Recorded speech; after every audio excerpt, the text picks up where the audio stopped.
بسم اللہ الرحمن الرحیم. شروع اللہ کا نام لے کر جو بڑا مہربان نہایت رحم والا ہے. سب تعریف اللہ ہی کو ہے جس نے اپنے محبوب بندے محمد صلی اللہ علیہ وآلہ وسلم پر یہ کتاب نازل کی اور اس میں کسی طرح کی کجی اور پیچیدگی نہ رکھی بلکہ سیدھی اور سلیس اتاری تاکہ لوگوں کو عذاب سخت سے جو اس کی طرف سے آنے والا ہے ڈرائے اور مومنوں کو جو نیک عمل کرتے ہیں خوشخبری سنائے کہ ان کے لیے ان کے کاموں کا نیک بدلہ یعنی بہشت ہے جس میں وہ ہمیشہ رہیں گے، اور ان لوگوں کو بھی ڈرائے جو کہتے ہیں کہ اللہ نے کسی کو بیٹا بنا لیا ہے. ان کو اس بات کا کچھ بھی علم نہیں اور نہ ان کے باپ دادا ہی کو تھا. یہ بڑی سخت بات ہے جو ان کے منہ سے نکلتی ہے، اور کچھ شک نہیں کہ یہ جو کچھ کہتے ہیں محض جھوٹ ہے. اے پیغمبر، اگر یہ اس کلام پر ایمان نہ لائیں تو شاید تم ان کے پیچھے رنج کر کر کے اپنے تئیں ہلاک کر دو گے. جو چیز زمین پر ہے ہم نے اس کو زمین کے لیے زینت بنایا ہے تاکہ لوگوں کی آزمائش کریں کہ ان میں کون اچھے عمل کرنے والا ہے، اور جو چیز زمین پر ہے ہم اس کو نابود کر کے بنجر میدان کر دیں گے. کیا تم خیال کرتے ہو کہ غار اور لوح والے ہماری نشانیوں میں سے عجیب تھے؟ جب وہ نوجوان غار میں جا رہے تو کہنے لگے کہ اے ہمارے پروردگار، ہم پر اپنے ہاں سے رحمت نازل فرما اور ہمارے کام میں درستی کے سامان مہیا کر. تو ہم نے غار میں کئی سال تک ان کے کانوں پر نیند کا پردہ ڈالے رکھا، یعنی ان کو سلائے رکھا. پھر ان کو جگہ اٹھایا تاکہ معلوم کریں کہ جتنی مدت وہ غار میں رہے دونوں جماعتوں میں سے اس کی مقدار کس کو خوب یاد ہے. ہم ان کے حالات تم سے صحیح صحیح بیان کرتے ہیں. وہ کئی نوجوان تھے جو اپنے پروردگار پر ایمان لائے تھے، اور ہم نے ان کو اور زیادہ ہدایت دی تھی اور ان کے دلوں کو مربوط یعنی مضبوط کر دیا. جب وہ اٹھ کھڑے ہوئے تو کہنے لگے کہ ہمارا پروردگار آسمانوں اور زمین کا مالک ہے، ہم اس کے سوا کسی کو معبود سمجھ کر نہ پکاریں گے. اگر ایسا کیا تو اس وقت ہم نے بے عقلی کی بات کی. ان ہماری قوم کے لوگوں نے اس کے سوا اور معبود بنا رکھے ہیں. بھلا یہ ان کے معبود ہونے پر کوئی کھلی دلیل کیوں نہیں لاتے؟ تو اس سے زیادہ کون ظالم ہے جو اللہ پر جھوٹ باندھے؟ اور جب تم نے ان مشرکوں سے اور جن کی یہ اللہ کے سوا عبادت کرتے ہیں ان سے کنارہ کر لیا ہے تو غار میں چل رہو. تمہارا پروردگار تمہارے لیے اپنی رحمت وسیع کر دے گا اور تمہارے کاموں میں آسانی کے سامان مہیا کرے گا. اور جب سورج نکلے تو تم دیکھو کہ دھوپ ان کے غار سے داہنی طرف سمٹ جائے، اور جب غروب ہو تو ان سے بائیں طرف کترا جائے، اور وہ اس غار کے کشادہ حصے میں تھے. یہ اللہ کی نشانیوں میں سے ہیں.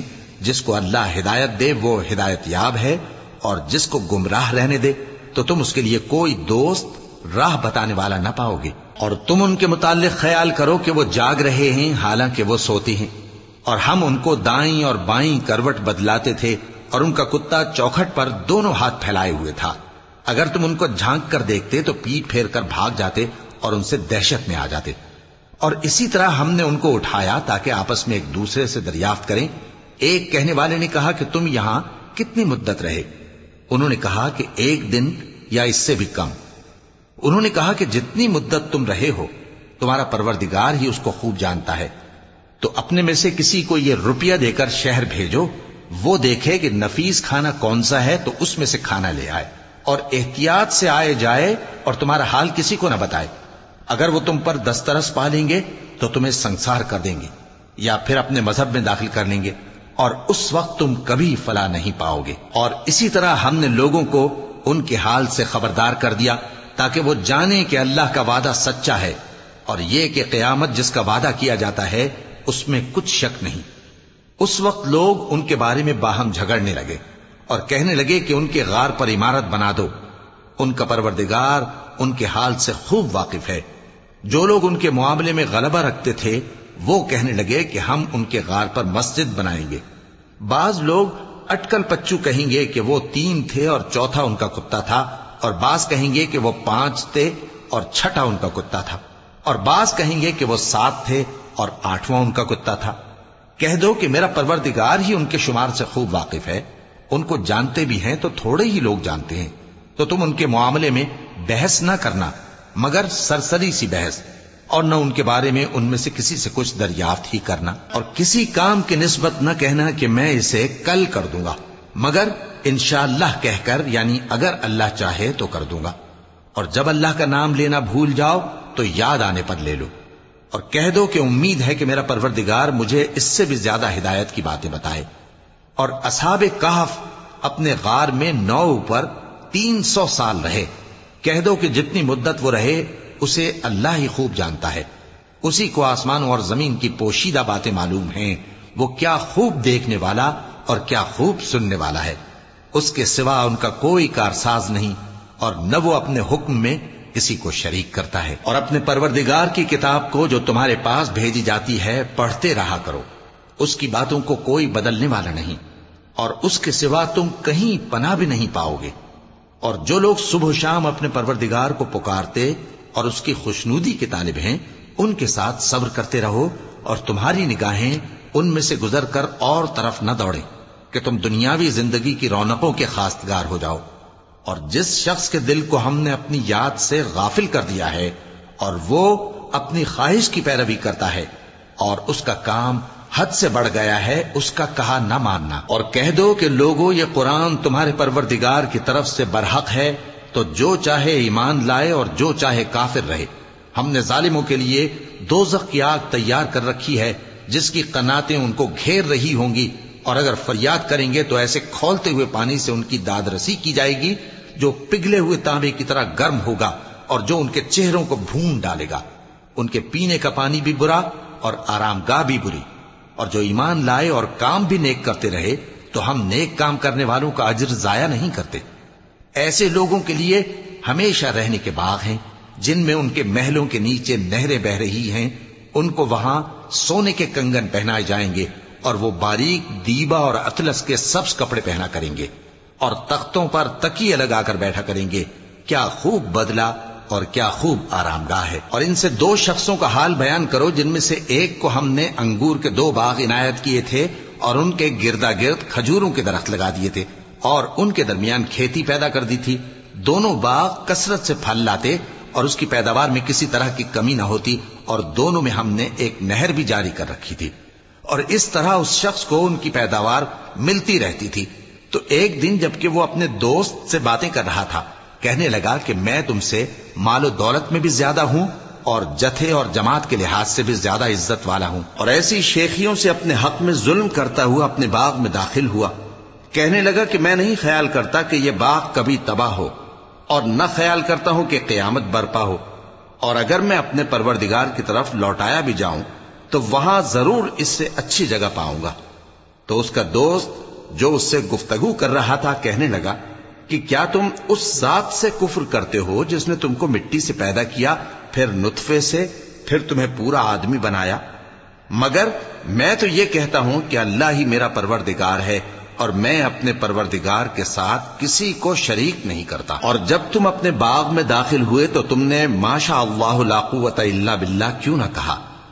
اگر تم مجھے مال و اولاد میں اپنے سے کمتر دیکھتے ہو تو عجب نہیں کہ میرا پروردگار مجھے تمہارے باغ سے بہتر عطا فرمائے، اور تمہارے اس باغ پر آسمان سے آفت بھیج دے تو وہ صاف میدان ہو جائے، یا اس باغ کی نہر کا پانی گہرائی میں اتر جائے تو پھر تم اسے تلاش نہ کر سکو، اور اس کے میووں کو عذاب نے آ گھیرا اور وہ اپنی چھتریوں پر گر کر رہ گیا، تو جو مال اس نے اس پر خرچ کیا تھا اس پر حسرت سے ہاتھ ملنے لگا اور کہنے لگا کہ کاش میں اپنے پروردگار کے ساتھ کسی کو شریک نہ بناتا۔ اس وقت اللہ کے سوا کوئی جماعت اس کی مددگار نہ ہوئی اور نہ وہ بدلہ لے سکا۔ یہاں سے ثابت ہوا کہ حکومت سب اللہ کی ہے، جو معبود برحق ہے وہی بہترین ثواب عطا کرنے والا اور بہترین انجام لانے والا ہے۔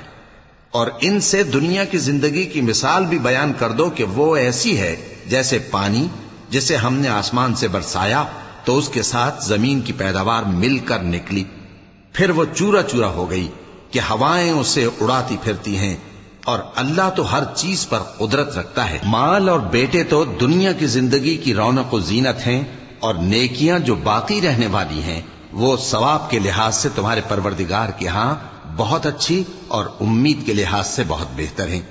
اور جس دن ہم پہاڑوں کو چلائیں گے اور تم زمین کو صاف میدان دیکھو گے، اور ان لوگوں کو ہم جمع کر لیں گے تو ان میں سے کسی کو بھی نہیں چھوڑیں گے، اور سب تمہارے پروردگار کے سامنے صف باندھ کر لائے جائیں گے، تو ہم ان سے کہیں گے کہ جس طرح ہم نے تم کو پہلی بار پیدا کیا تھا اسی طرح آج تم ہمارے سامنے آئے، لیکن تم نے تو یہ خیال کر رکھا تھا کہ ہم نے تمہارے لیے قیامت کا کوئی وقت مقرر ہی نہیں کیا، اور اعمال کی کتاب کھول کر رکھی جائے گی تو تم گناہگاروں کو دیکھو گے کہ جو کچھ اس میں لکھا ہوگا اس سے ڈر رہے ہوں گے، اور کہیں گے ہائے شامت، یہ کیسی کتاب ہے کہ نہ چھوٹی بات کو چھوڑتی ہے نہ بڑی کو، کوئی بات بھی نہیں مگر اسے لکھ رکھا ہے، اور جو جو عمل کیے ہوں گے سب کو حاضر پائیں گے، اور تمہارا پروردگار کسی پر ظلم نہیں کرے گا۔ اور جب ہم نے فرشتوں کو حکم دیا کہ آدم کو سجدہ کرو تو سب نے سجدہ کیا مگر ابلیس نے نہ کیا، وہ جنات میں سے تھا تو اپنے پروردگار کے حکم سے باہر ہو گیا۔ کیا تم اس کو اور اس کی اولاد کو میرے سوا دوست بناتے ہو، حالانکہ وہ تمہارے دشمن ہیں، اور شیطان کی دوستی ظالموں کے لیے اللہ کی دوستی کا برا بدل ہے۔ میں نے ان کو نہ تو آسمانوں اور زمین کے پیدا کرنے کے وقت بلایا تھا اور نہ خود ان کے پیدا کرنے کے وقت، اور میں ایسا نہ تھا کہ گمراہ کرنے والوں کو مددگار بناتا۔ اور جس دن اللہ فرمائے گا کہ اب میرے شریکوں کو جن کی نسبت تم معبود ہونے کا گمان رکھتے تھے بلاؤ، تو وہ ان کو بلائیں گے مگر وہ ان کو کچھ جواب نہ دیں گے، اور ہم ان کے درمیان ہلاکت کی ایک جگہ بنا دیں گے، اور گناہگار لوگ دوزخ کو دیکھیں گے تو یقین کر لیں گے کہ وہ اس میں پڑنے والے ہیں، اور اس سے بچنے کا کوئی راستہ نہ پائیں گے۔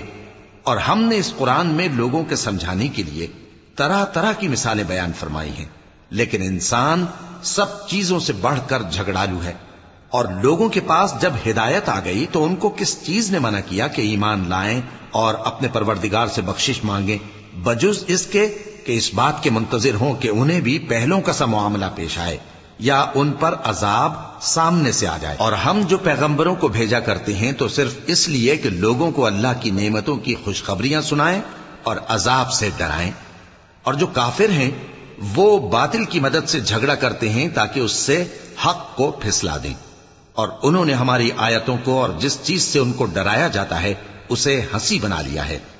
اور اس سے بڑھ کر ظالم کون، جس کو اس کے پروردگار کی آیات کے ذریعے سمجھایا گیا تو اس نے ان سے منہ پھیر لیا، اور جو اعمال وہ آگے کر چکا اس کو بھول گیا۔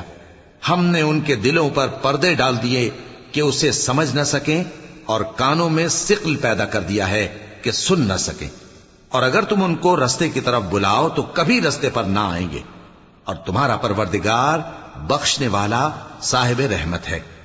اگر وہ ان کے کرتوتوں پر ان کو پکڑنے لگے تو ان پر جھٹ عذاب بھیج دے، مگر ان کے لیے ایک وقت مقرر کر رکھا ہے کہ اس کے عذاب سے کوئی پناہ کی جگہ نہ پائیں گے۔ اور یہ بستیاں جو ویران پڑی ہیں، جب انہوں نے کفر کر کے ظلم کیا تو ہم نے ان کو تباہ کر دیا، اور ان کی تباہی کے لیے ایک وقت مقرر کر دیا تھا۔ اور جب موسیٰ نے اپنے شاگرد سے کہا کہ جب تک میں دو دریاؤں کے ملنے کی جگہ نہ پہنچ جاؤں ٹلنے کا نہیں، خاص صدیوں چلتا رہوں، پھر جب وہ دونوں ان دریاؤں کے سنگم پر پہنچے تو اپنی مچھلی بھول گئے، پھر اس مچھلی نے دریا میں سرنگ کی طرح اپنا راستہ بنا لیا۔ جب آگے چلے تو موسیٰ نے اپنے شاگرد سے کہا کہ ہمارا کھانا لاؤ، اس سفر سے ہم کو بہت تکان ہو گئی ہے۔ اس نے کہا کہ بھلا آپ نے دیکھا کہ جب ہم نے اس چٹان کے پاس آرام کیا تھا تو میں مچھلی وہیں بھول گیا، اور مجھے آپ سے اس کا ذکر کرنا شیطان نے بھلا دیا، اور اس مچھلی نے عجیب طرح سے دریا میں اپنا راستہ بنایا۔ موسیٰ نے کہا یہی تو وہ مقام ہے جسے ہم تلاش کرتے تھے، تو وہ اپنے پاؤں کے نشان دیکھتے دیکھتے لوٹ گئے۔ وہاں انہوں نے ہمارے بندوں میں سے ایک بندہ دیکھا جس کو ہم نے اپنے ہاتھ سے رحمت خاص سے نوازا تھا، اور اپنے پاس سے ایک خاص علم بخشا تھا۔ موسیٰ نے ان سے جن کا نام خضر تھا کہا کہ جو علم اللہ کی طرف سے آپ کو سکھایا گیا ہے، اگر آپ اس میں سے مجھے کچھ بھلائی کی باتیں سکھائیں تو میں آپ کے ساتھ رہوں۔ خضر نے کہا کہ تم میرے ساتھ رہ کر صبر نہیں کر سکو گے، اور جس بات کی تمہیں خبر ہی نہیں اس پر صبر کر بھی کیسے سکتے ہو؟ موسیٰ نے کہا اللہ نے چاہا تو آپ مجھے صابر پائیے گا، اور میں آپ کے ارشاد کے خلاف نہیں کروں گا۔ خضر نے کہا اگر تم میرے ساتھ رہنا چاہو تو شرط یہ ہے مجھ سے کوئی بات نہ پوچھنا جب تک میں خود اس کا ذکر تم سے نہ کروں۔ تو دونوں چل پڑے، یہاں تک کہ جب کشتی میں سوار ہوئے تو خضر نے کشتی کو پھاڑ ڈالا۔ موسیٰ نے کہا کیا آپ نے اس کو اس لیے پھاڑا ہے کہ سواروں کو غرق کر دیں؟ یہ تو آپ نے بڑی عجیب بات کی۔